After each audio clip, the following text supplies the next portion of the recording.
Sorry, guys. Bullshit. Eavesdroppin.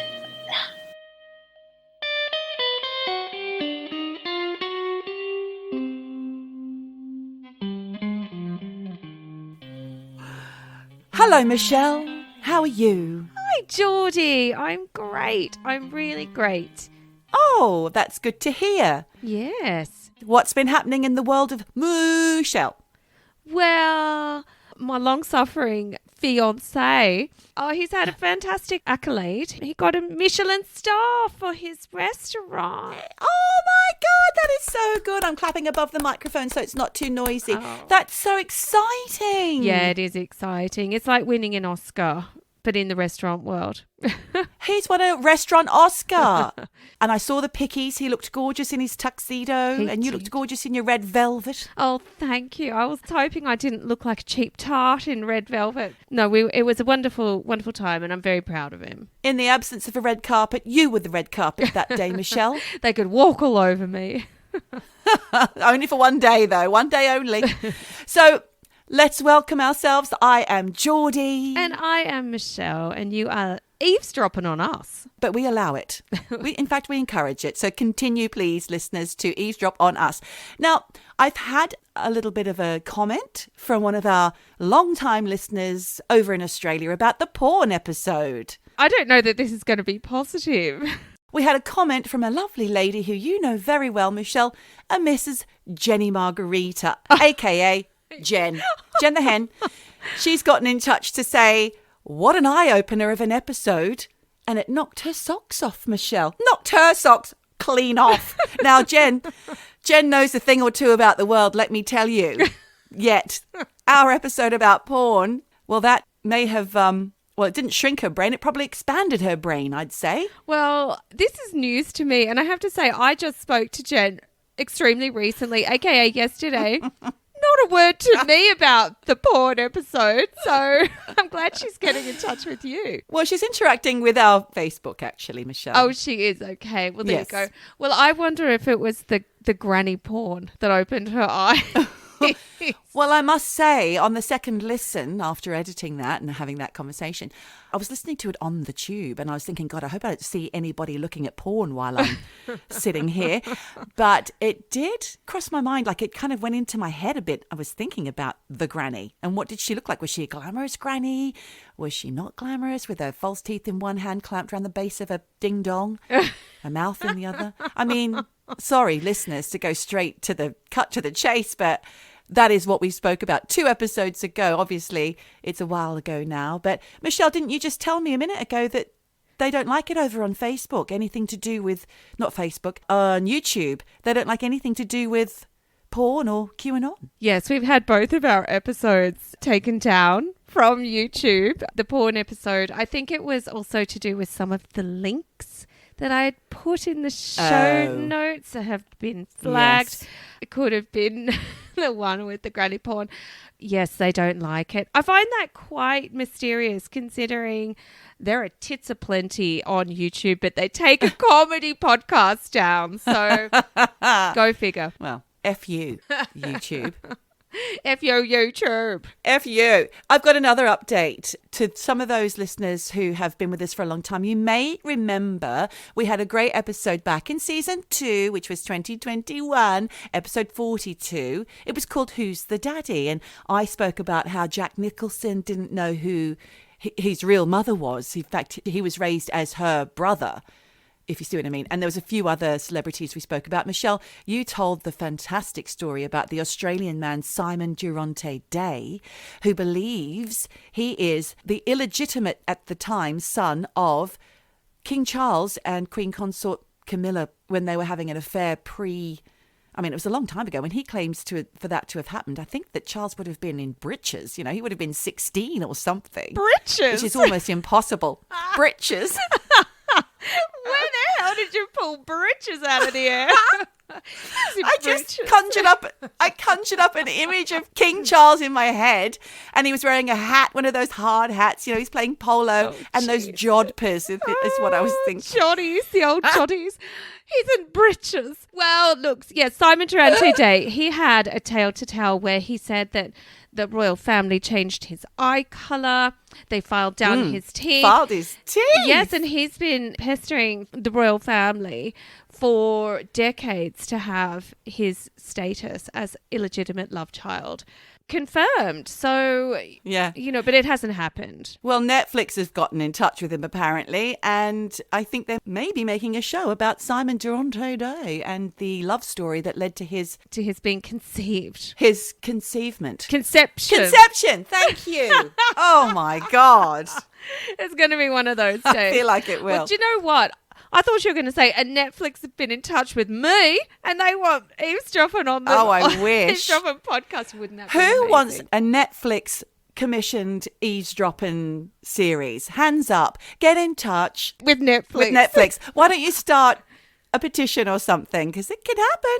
The second update that I have, Michelle, and I wouldn't be surprised if all of this has passed you by, because like you've said, you've just been receiving Michelin stars, wearing a carpet dress, having the time of your lives, while your partner won the best and highest accolade that any restaurateur can receive. So congratulations to Andreas and to you for all your hard work. Meanwhile, over in Australia, this is regarding all of our teachers' pets updates.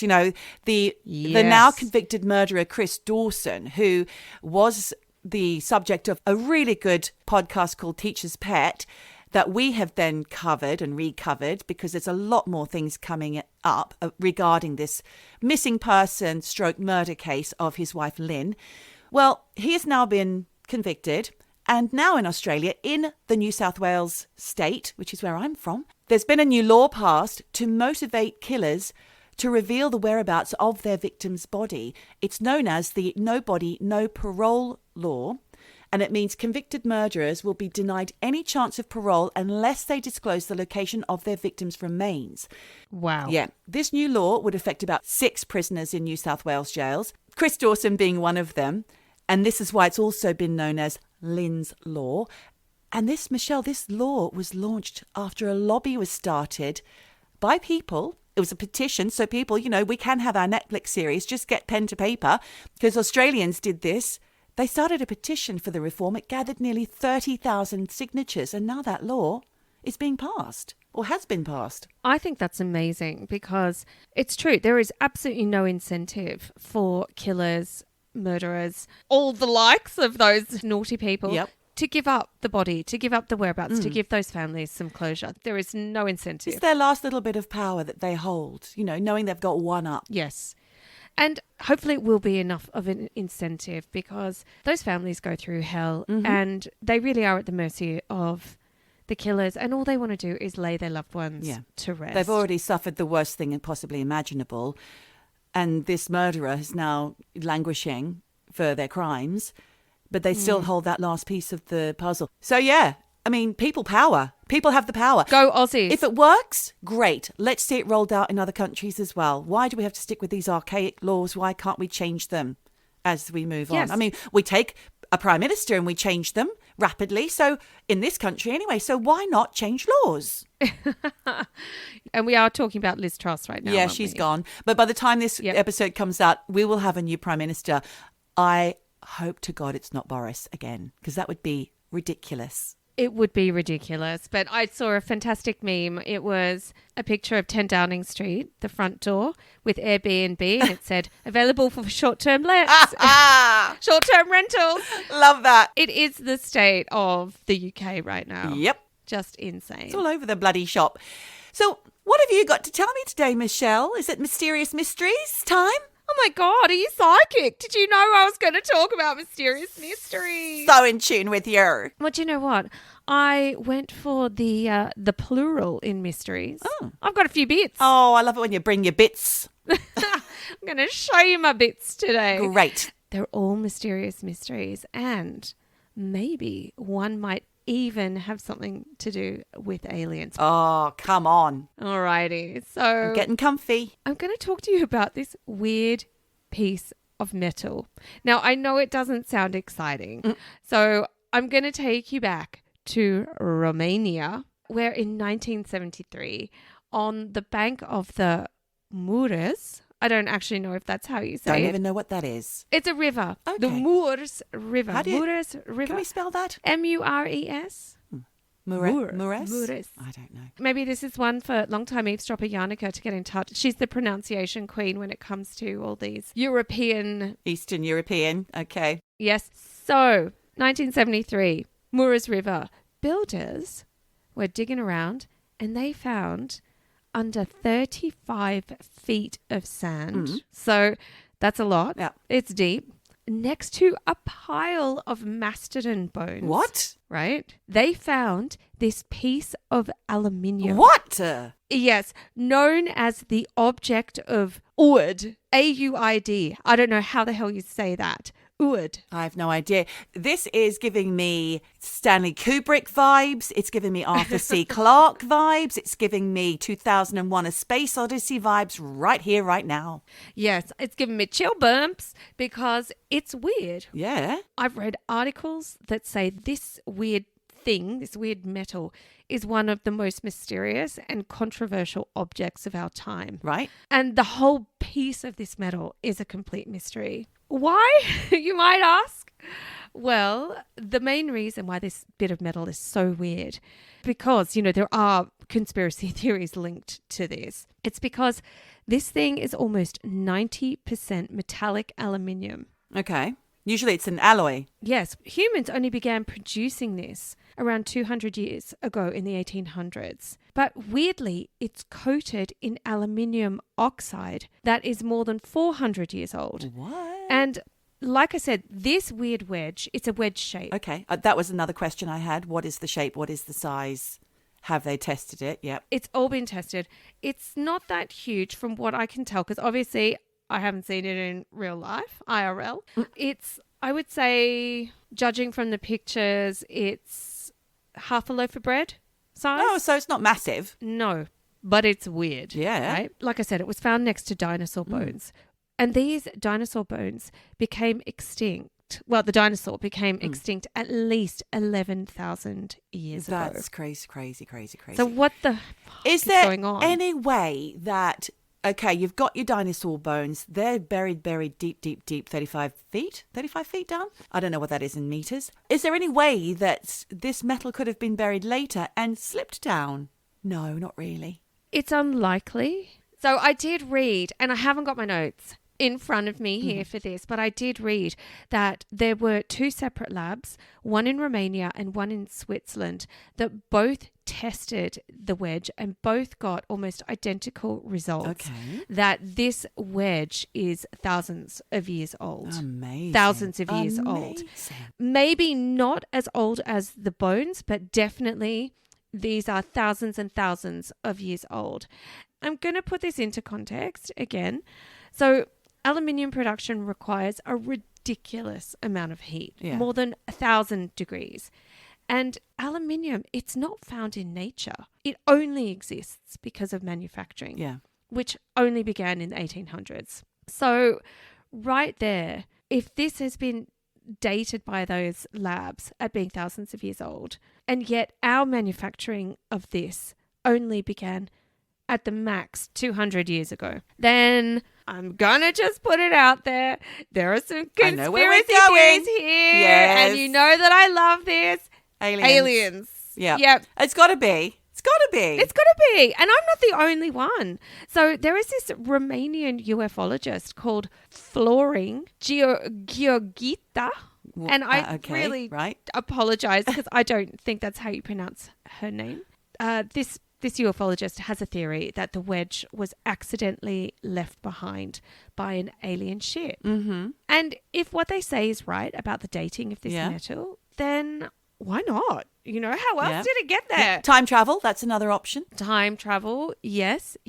And of course, right, scholars have looked at this metal and they are debating whether or not the testing and the dating of it is correct, whether or not the wedge is the same age as the mastodon bones, because obviously that would make it 11,000 years old. But there are people calling this a fake. They're calling it a hoax because, it is quite hard to wrap your head around. Nothing about this adds up. at all.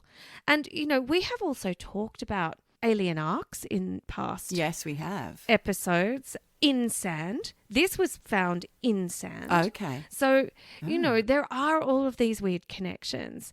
But the weird thing now is that apparently it was on display in a museum in Romania for years. But you can't see it anymore. It's been Why not? taken away. I don't know. It's been hidden in an undisclosed location. Because I think people realize that this is potentially some kind of weird anomaly. People do want to call it a fake. People do want to believe it's aliens. So there's a lot of debate around it. Mm-hmm. And it's now hidden somewhere in Romania. And the only evidence of this are pics on the internet. You cannot literally go and see this thing in a glass case anymore. Right. So I'm just going to put it out there. It's a mysterious mystery. I don't know, fake or real. That is such a conundrum. Just goes to show there are things in this world, in this universe even, that we cannot fathom. Conspiracy. It's a conspiracy. I think it's a conspiracy. So, I'm now going to give you a little bit of mysterious mystery true crime. Oh, True gosh. crime time. And I'm just going to ask you a simple question. You're not going to know the answer. Who put Bella in the Wych Elm? Oh, I know this. Oh, you know this one? This is a very famous story. I've heard it on a few different crime podcasts, but I would love to hear the Michelle Margarita treatment, please. I never heard of this, and I don't know who put Bella in the Wych Elm. So way back in 1943, on the 18th of April, 4 young lads were out poaching, and they were raiding bird nests, and they were in a place called Hagley Wood. That's what you had to do to survive back then, by the way. That will be a return to form for this country shortly. We'll be scrumping apples, stealing eggs out of birds' nests to survive. Oh my Dark God. days are coming. The recession is real, people. These boys, I don't know if they were doing it just for fun or, poaching, it's a bit of fun, but also put some dinner on the table. Yeah. Well, they were in Hagley Wood, which is part of the Hagley estate, near Witchbury Hill in Worcester in the UK. And while they were in the wood, they saw this tree. It was a large wych elm. And they thought, might be some nice birds' nests in there. So one of the boys decided, I'm going to climb up the tree. Mm. And as he climbed up, he noticed that the trunk of the tree was hollow. And inside, there was a skull in that trunk.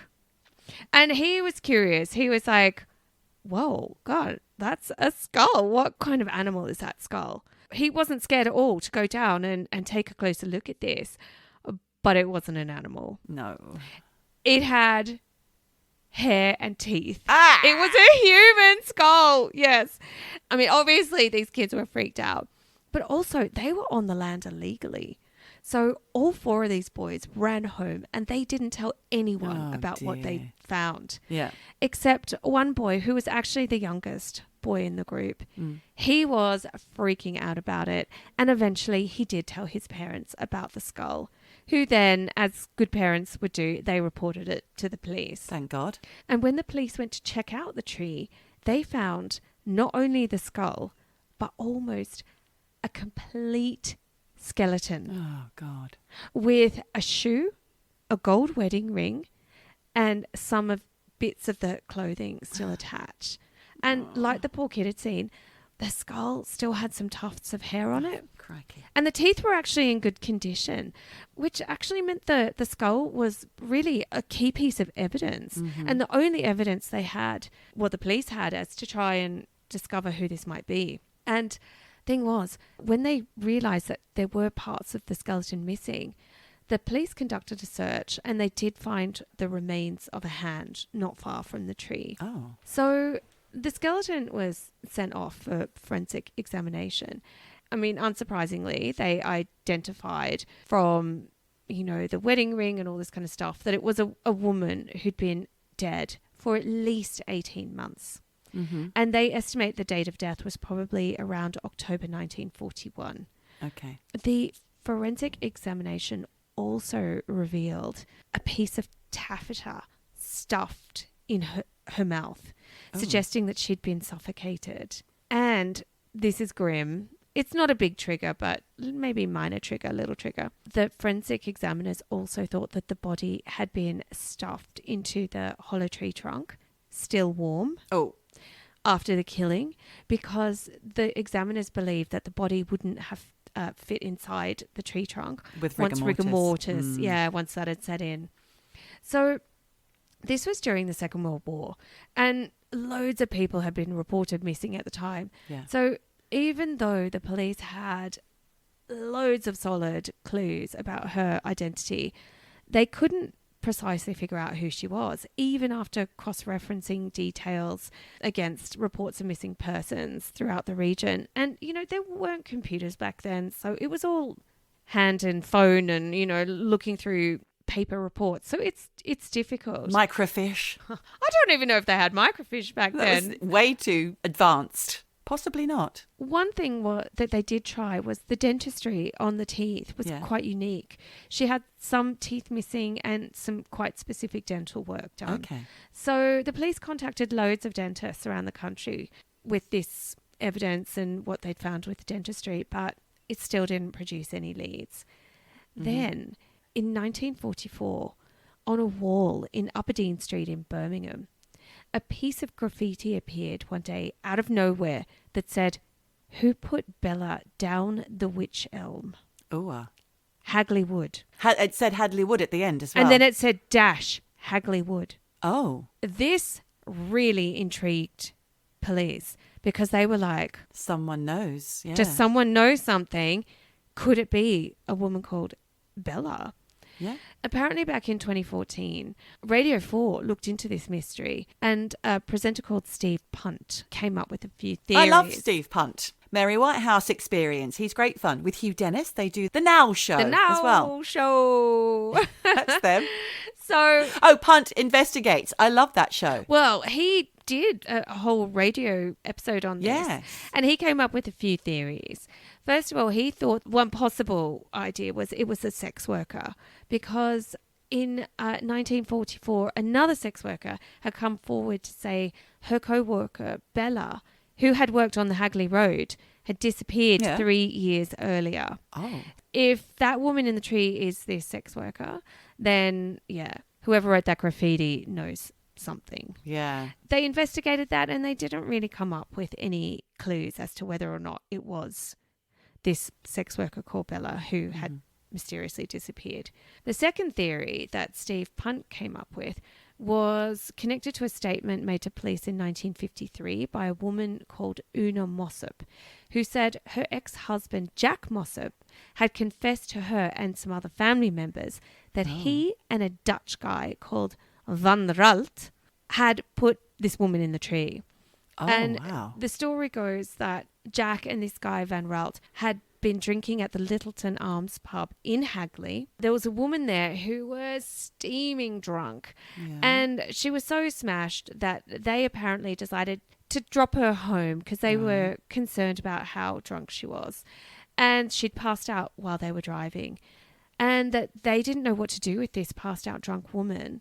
So they stuck her in a tree, hoping that when she woke up in the morning, she would be freaked out. She'd repent how drunk she'd gotten the night before and never do it again. But how did the taffeta get down her neck?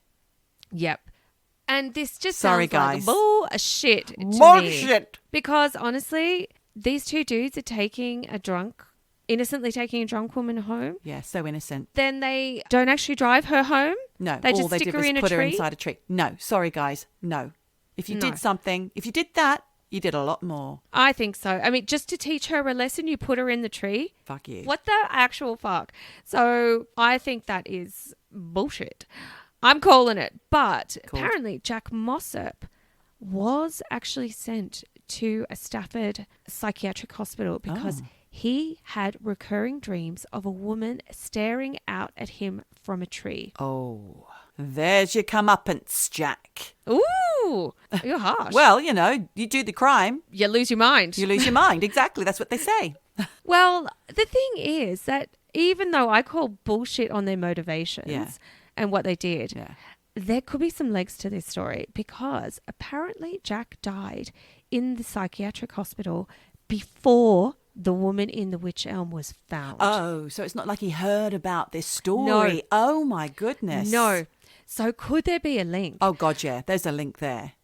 Undoubtedly, right? Well, the thing is, Una Mossop did not come forward with this information until more than 10 years after Jack Mossop's death. Is she making it up? Is she misremembering? So she heard about Bella in the Wych Elm, and then she came up with this story. Oh, that reminds me of something my silly husband Jack told me once. My ex-husband, when he was in the mental ward, said, and then he died. Yeah. So is she misremembering? Tenuous. But this was a theory. And then it's not the last theory. There's another theory about who this lady in the tree is. And it comes from MI5 declassified files. Oh, I love a D-class. Declassy file about a guy called Joseph Jacobs or Jacobs, who was the last man to be put to death in the Tower of London on the 15th of August in 1941. So apparently Joseph was an Abwehr. Our German listeners, I'm sorry, I don't know how you pronounce that. But he was an Abwehr agent, which means he was part of the German military intelligence service. Now, apparently he parachuted into Cambridgeshire in 1941, but on landing he broke his ankle and he was arrested by the British Home Guard. When they searched him, they found a photo of a woman who was a German cabaret singer and an actress called Clara Boiler, who was supposedly his lover. When they were interrogating him, Joseph said that Clara was being trained as a spy. So it didn't take long for people to join the dots between Clara being trained as a spy and the woman in the Wych Elm. Could it be Clara? Right. Except that apparently Clara was around 6 feet tall. The lady in the tree was more my height, around 5 foot. So in 2016, because this has been going on, people have been looking into it. But in 2016, reports from Germany confirmed that it could not have been Clara Boiler in the tree because apparently she died in Berlin on 16th of December in 1942, only a few months. A few months before the body was found, but a few months after they think the lady in the Wych Elm was killed. Okay. So she's now been ruled out. Obviously, there's been some connections with witchcraft. It's been mooted that this woman was part of like a ritualistic sacrifice, and that's to do with the hand being found elsewhere. I mean, that is creepy. I'd forgotten that little detail. That's not very nice at all, is it? No, because there's a ritual called the Hand of Glory where they sever a hand. What for? Well, apparently it was something to do with Romani occult rituals, because there'd been a Romani occult ritualistic killing of a man called Charles Walton in the same region around that same time. Although, to put it out there, there is no evidence that confirms that this is what happened. And then finally in 1953 there's another theory floating around about this lady in the tree, that she was a Dutch woman called Clara Bella Dronkers. Great name. Well, that's very similar to the other lady's name, spy in training from Berlin. No? I get this. Who had been killed by a German spy ring consisting of a British officer, a Dutchman, and a musical artist who was killed for knowing too much. Now, the thing to me, this just sounds like a mashup of all the other theories that people have gone, it's a bit of this, it's a bit of that. Reaching. Yeah. The upshot of all this is still a mysterious mystery. No one to this day knows who put Bella in the Wych Elm. If she was even called Bella. If she was... Exactly. Well, that's amazing. I love your version of that story, Michelle. It made total sense. Thank you. My pleasure. But I also wonder, do the police still have the skull? Well, they could be testing. Exactly. They need to DNA test the shit out of that, because if they pop that through 23andMe or whatever, who knows? Boom, could be a match. So come on, police, get testing. Like Tamam Shud, it was finally revealed who that man was. Yes. Mysterious mysteries of all time. You know?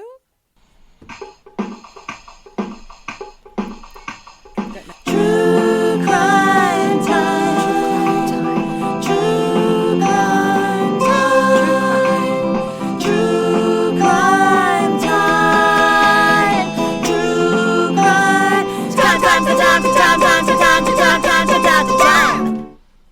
So, Geordie, Yes. this happened in October 1963 in Okay. Methuen in Massachusetts. Uh-huh. And this happened to a family called the Martin family. And look, they were just eating dinner. Eaten. Do you know what? They'd finished dinner. I don't even know why I said eating dinner. They'd eaten their meal. Eaten a meal? Or Eaten. they just thrown some grub down their necks. Okay, now. You know what? They'd finished eating. Don't even know why this is. It's not even an important fact. Anyway, they're about to watch some telly. And they were all sitting down when out of nowhere, they noticed a small damp patch of water suddenly forming on the wall between two bookshelves. Oh, God. Yep. I mean, it started off as the size of a small marble, but pretty quickly it became the size of a large dinner plate. No. And the dad, Francis Martin, went to investigate what was happening. And initially he thought, it's just a pipe that's frozen and burst. Mm. But it was early October and it wasn't cold enough for that to happen. And then he thought, maybe it's the drains. But he'd actually cleared the drains only a few weeks earlier. And it was unlikely that it was a blocked drain that was somehow causing this water to create a wet patch on the wall. Thing is, when he touched this wet spot, it wasn't just wet. It was sticky Ew. as well. Ectoplasm. Don't even discount that because, not joking, I think there could be some kind of poltergeist activity here. Yeah. So just put a pin in that theory, right? So his kids and his wife went up and they touched the wall as well. And it was sticky. They were all like this, whoa, what is this? Yuck. And they could not understand what was going on. Then, out of nowhere, a loud popping sound scared the shit out of them because it sounded like a gunshot. That scared the shit out of me. Pop! That didn't scare you. Anyway. Pop! Then, a split second later, a spout of water, like a water, just jetted out of the wall, leaving the whole family soaking wet. Oh. But were they sticky as well? I didn't read that the water was sticky. Just wet. Well, the thing is, and this is a quote from Francis, he says, the water was freezing cold, the coldest water I've ever felt. A few seconds later, this icy jet of water just stopped. And because it was out of hours, the family were like, oh, fuck, how weird. Okay, we're just going to clean up this mess and we'll call a plumber in the morning. Except the next day, another wet spot appeared on a different wall. And another Holy jet of water was shit. pouring into the No. house. And again, this mysterious jet of water, it lasted about 20 seconds before stopping suddenly. And over the next few days, this pattern of wet patch, popping, huge gunshot popping sound, and water jets spraying water into the house was happening every 15 minutes all over the house. I'm totally freaked out by this. Yep. To the point where the family couldn't live there anymore because the house was just fucking sodden. Well, had they called the people to come in and have a look? Yeah, they could. And there was no link to any water at all. Everybody was flummoxed by what was going on. So they packed up their stuff and they moved to the mother-in-law's place in Lawrence, which is a town close-ish to Methuen. Thing is, started happening at the mother-in-law's house. Come on. Yep. That's a poltergoost. Yep. Walls, carpets, furniture, everything was soaked. Gee whiz. So the fire department decided to investigate both the houses for leaky pipes or whatever. And they also heard the popping sound, mysterious. They saw the mysterious wet patch. They saw these jets of water streaming out of nowhere, out of dry plaster into the house. They had no clue what was going on. They had literally never seen anything like this before. So Francis felt bad and he packed up the kids, packed up the wife. They went back to their old house because they were like, we can't destroy the mother-in-law's house. And when they went back, the water supply was turned off at the mains. They had no water, no running water, no toilet, nothing. And they thought, great, this will do the trick. And for the first night, nothing happened. Great. So they were like, yes, no popping, no water jets. But the next morning, despite being all the water having been turned off, They heard the popping. They saw the wet patch. The jet of ice cold water exploded a wall. And this was relentless for days. Insane. And days. They went, fuck, we can't live here. They went back to the mother-in-law's house. Same shit again. Oh, my gosh. They need a good cleanse. Yeah, this poltergeist is following a family. So they went home and they were like, right, we just need to accept this poltergeist wants to fucking destroy us, destroy our family. We just have to deal with it. So they lived in basically a waterlogged house. Everything was wet, but there was nothing they could do. They couldn't move anywhere. And thing is, once they sort of accepted that they had to stay in their house, yes, they had every single day popping, the wet patches, the weird sounds, everything, the water gushing into the house. But it started to get less and less. And finally, over a period of a few weeks, it did stop.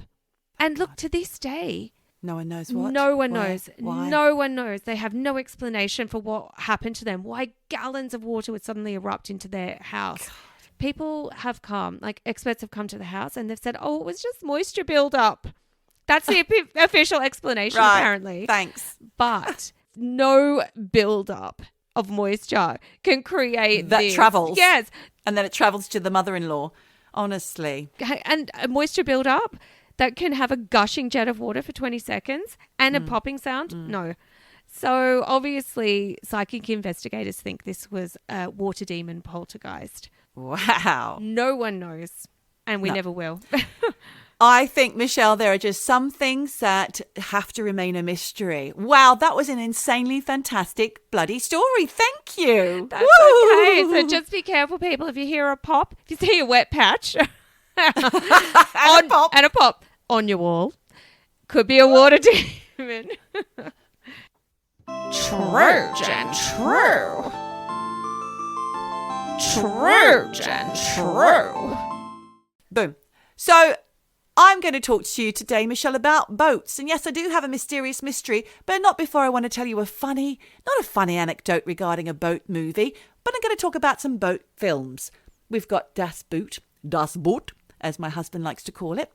But have you seen Fitzcarraldo, which is a Werner Herzog film? No. Starring Klaus Kinski. Yeah, Werner Herzog, he does some great films, and he had a bunch of them that he did with this actor, Klaus Kinski, German, quite nutty. But this particular one called Fitzcarraldo, it was released in 1982. I admit I haven't seen it. No, I don't have to. I'm going to tell you all about it. It's about an opera-loving European man called Brian Fitzgerald, played by Klaus Kinski, who lives in a small Peruvian city. He's also known by the locals as Fitzcarraldo, and he is obsessed with building an opera house in his town because he loves the opera. So he decides to fund it through the rubber business, which was taking off in Peru at the time. So he set out to become a huge, successful rubber baron. Rubber baron, I'll say that again because it didn't sound right. Rubber baron. Sounds like you're saying it's a rubber band. And he hatches an elaborate plan to carry an enormous boat over a mountain with the help of a band of natives. And essentially, that is what the film is about. It took 3 years to make in wild Peruvian jungle.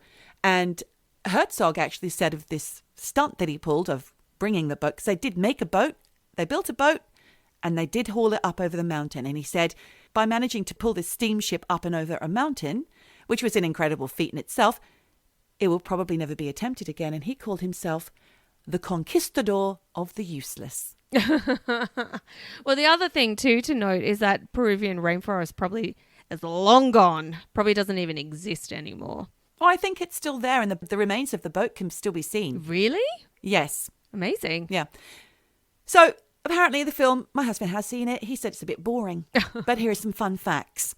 Jason Robards, the actor who, I think Jason Robards has been in a lot of things. Maybe he was in something like Poltergeist. I'm not sure. I can't remember.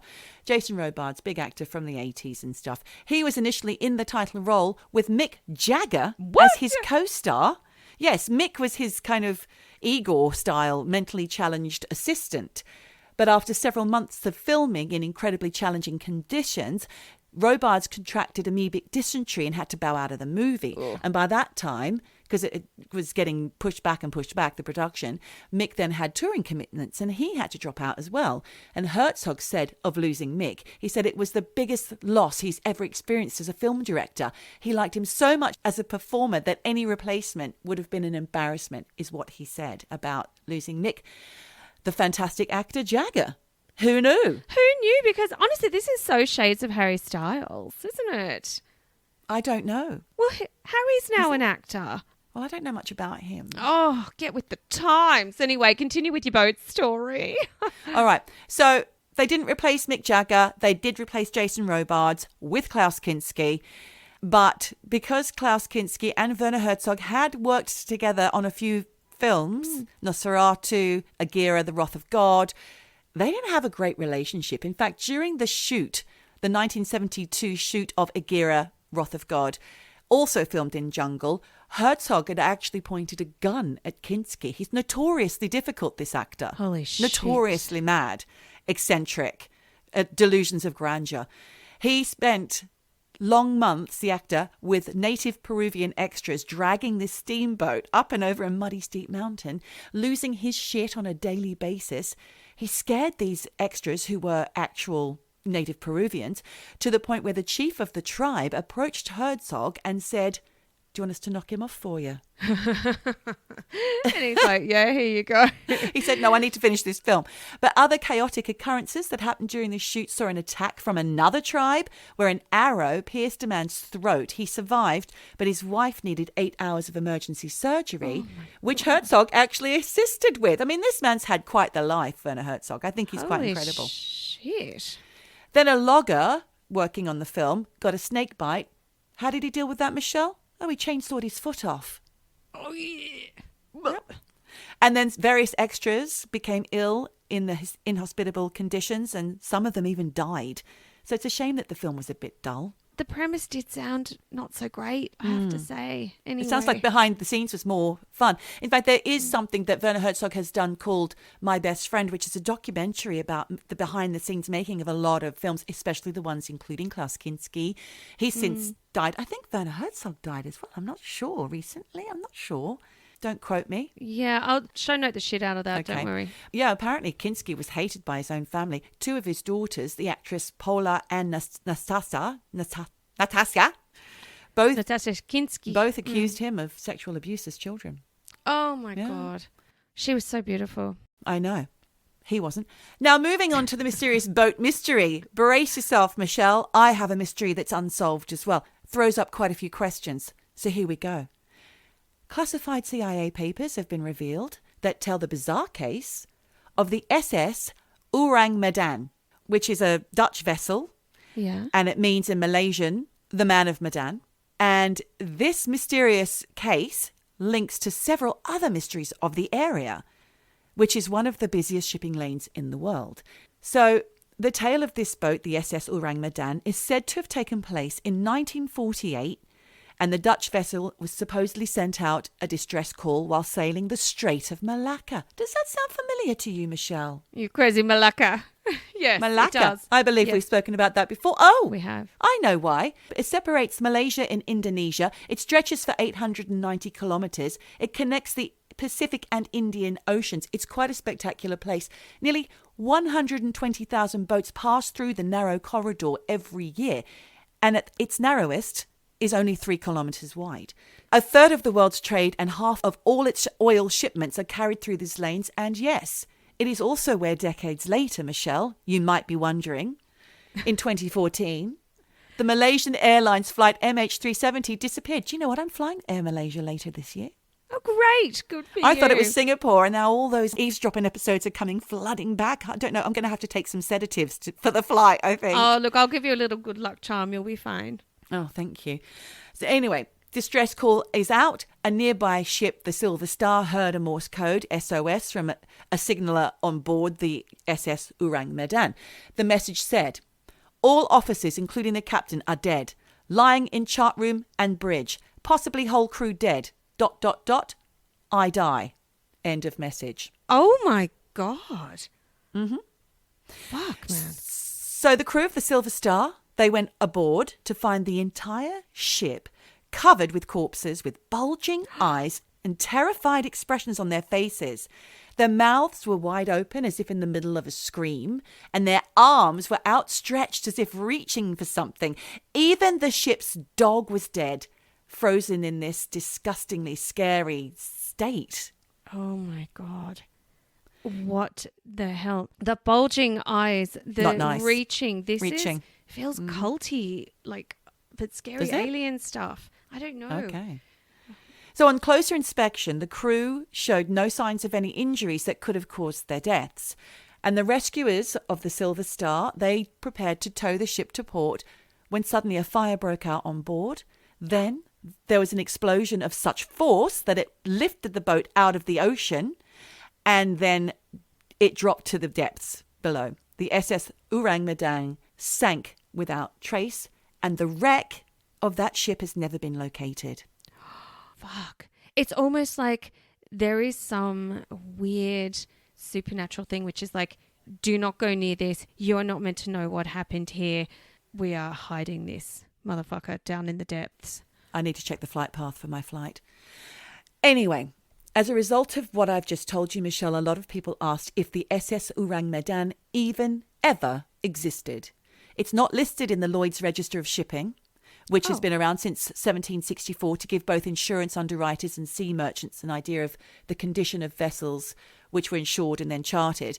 But not all ships are registered with Lloyd's, especially if this boat originated in Sumatra. Okay, fair enough. Also, the Silver Star did not log or record the attempted rescue. And the Coast Guard didn't report this incident until May 1954, which was 6 years after the sinking of the SS Orang Medan. This shit just drives me mad. Yeah. I mean, look, I know haters want to hate and people, they don't want to believe, they always want it to be a hoax. But yeah, it's like Una Mossop. Why wait 10 years? Why wait 6 years? Just what is going on here? People. There are theories that several countries have worked together to cover the whole incident up. Yes, there are conspiracies abound regarding this story. Others think it was a noxious gas that was released from the Earth's core through fissures in the seabed and overcame the boat. And I quite like that. I quite like as a that theory. Because I've just explained, all about this point where it meets, two oceans meet. Yes, something to do with tectonic plates or who knows underneath. Could be. And I just thinking about their bulging eyes and reaching. Maybe it was their like dying, the gas, like poisoned. Who knows? Poisoned from inside. Yeah. There was a German scholar whose name I did not write down, who wrote a report that stated there was potassium cyanide and nitroglycerin both being stored in the ship's hold, which might explain the explosion. Now, the timing of the incident was the middle of World War II. Could it just have been warfare? Maybe. But were they really a threat to anyone? Who knows? What was their mission? Yeah, Who knows? That's true. And of course, there are those who believe it's a supernatural event. Me. Always. You're the one. So we're going to go back to the beginning of the story. I started to say that there was a CIA document that was declassified in 2013. In it, there's a letter and it mentioned something about it could be something from the unknown. That was written in this letter. The letter was written by C.H. Mark Jr., who was the assistant to the director of the CIA, Alan Dulles, Yes. in 1959. Dulles, we've spoken about him before. I think we have. Have I missed something? But how is this connected to the film? What film? I just was talking about boats. Okay, because I was thinking, I wasn't sure. I just liked all the little tidbits about Klaus Kinski and Werner Herzog and all the crazy shit that was going on. Anyway, going back to the CIA document, it said, I feel sure that the SS Orang Medan holds the answer to many of these aeroplane accidents and unknown mysteries of the sea. This was written in 1959, Michelle. Okay. So there must be other incidences, which I did not research. Apologies. But obviously there have been a lot of other things that have gone on that haven't been solved. So it's not said who this document was sent to. Okay. But it's out there. Look, this is the second time this episode we've talked about declassified documents. And obviously they are classified for a reason. Yeah. What is that reason? What are they covering up? Is this a conspiracy? What? Like, why were those documents classified in the first place? What information was so sensitive that it had to be, locked away and kept secret, which does point the finger at, is there something more to this? Well, as I mentioned just now, C.H. Mark Jr. had sent this letter, and in it he did mention other airplane and boat incidences that have gone unexplained in this area of the Strait of Malacca. Now, during the Battle of the Malacca Strait, during World War II, the Japanese cruiser Haguro was sunk in the naval battle. So this would have happened very close to when, in the 40s, when this incident with the Orang Medan had occurred. More than 900 people went down with that ship. Then in December 2018, bodies were just found floating in the waters off the islands of Indonesia in the area. And it was estimated these bodies had been floating in the waters for more than a month. Investigators found some of the victims were Indonesian workers who had been killed on a ship when it crashed into a huge wave and had sunk earlier that month. But they still haven't been able to determine where the other bodies have come from. And who they are. I mean, these are just human lives with no identification. What a cold case, really. Yeah, that's in 2018. I mean, you would think that we would have the technology, the satellites, basically there's CCTV footage of the world. Surely someone knows something. Google Earth, yep. What is going on here? That is a mysterious mystery. Totally. The waters are also known as a hotbed for pirates. And they're real, Michelle. Pirates are real. 41% of the world's pirate attacks happened in southern Asia between 1995 and 2013. 41% of all pirate incidences. Well, that's the thing. You think of pirates as being, Captain Jack Sparrow and, with a patch over one eye. But they're just, basically, they're the mafia on the water. That's right, yeah. So I'm going to take you back in time to 1511, where there was a Portuguese vessel called Flor de la Mar. It was carrying $3 billion. I don't know if that figure is accurate, in treasure, and it hit a reef and sank to the bottom of the ocean, killing 400 people. The treasure had been stolen from a sultan and it was never found. So that's another spooky incident related to the Straits of Malacca. That makes me want to get a metal detector and just try and find that money. Don't you think people have? They must have done. That was in 1511. Yes, if it's still there. I mean, it's long gone. It could have gone down into one of those fissures. You never know. Is there a sinkhole in the sea underneath there? Is there something just swallowing all this stuff up? Like the Bermuda Triangle, but under the water. Things just go missing.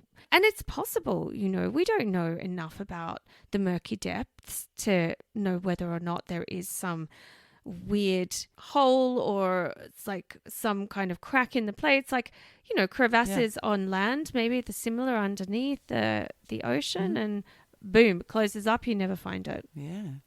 So the story of the SS Orang Medan has inspired films and PlayStation games, most famously the Man from Medan game, which you can play on PlayStation. Nice. And possibly a film called Ghost Ship, but I did look at the IMDb page and it was a totally different story.